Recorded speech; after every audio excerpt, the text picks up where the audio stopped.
It seems almost unbelievable now as I sit here today in Toronto to think that only 10 months ago, myself and about 30,000 of my colleagues worldwide in the retail industry were packed into the Jacob Javits Center for what has become known as the National Retail Federation's big show. So 30,000 of us shaking hands, giving hugs, packing together in lineups for seminars and for food, none of us realizing at the time that this was about to happen, that we were going to be absolutely rocked by a meteor impact known as COVID-19, and that our lives for at least the next 2 years would be changed forever. And what was particularly um, unbelievable is that only about a month or two after we were at the Jacob Javits Center, it was converted into an Army field hospital to handle overflow patients from the New York City area. And in the first wave of that crisis, what was interesting to me is that very much the same way that COVID-19 sought out pre-existing conditions in human beings, it did exactly the same thing in the retail industry. So if you happen to be a brand that was saddled with an overload of debt, COVID-19 certainly found you. If you happen to be overly reliant on physical stores for the distribution of your products, well, COVID-19 found that out too. If you were just simply in an ailing channel, like the department store channel, for example, well, COVID-19 sought that out.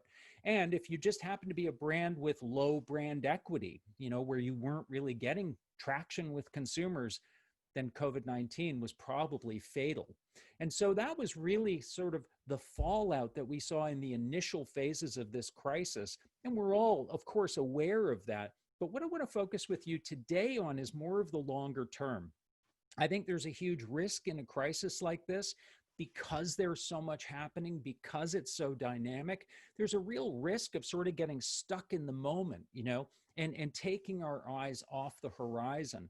And so I think it's particularly important that we keep an eye on the future, because I don't really look at life as being a reflection of how we shop.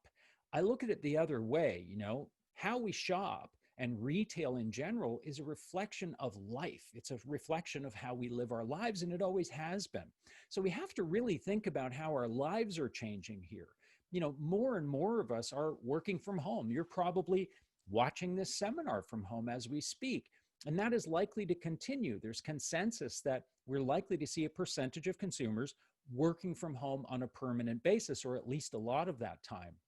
We're educating from home. Our kids now are sort of splitting their time in some cases between physical learning and digital learning, something else that is likely to continue.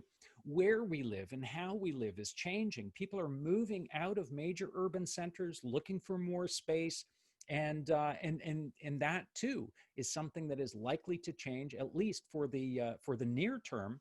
And all of the transportation that we have built around those cities to handle this sort of daily migration of consumers in and out of cities, again, all of that is changing as well. And then finally, just experiences in general, how we're communicating right now is also changing and likely to be a more permanent change. Because when you think about it, if you were to go to any street corner in Mexico City or New York City or Toronto, and look around, 99% of what you see around you was built for the industrial world.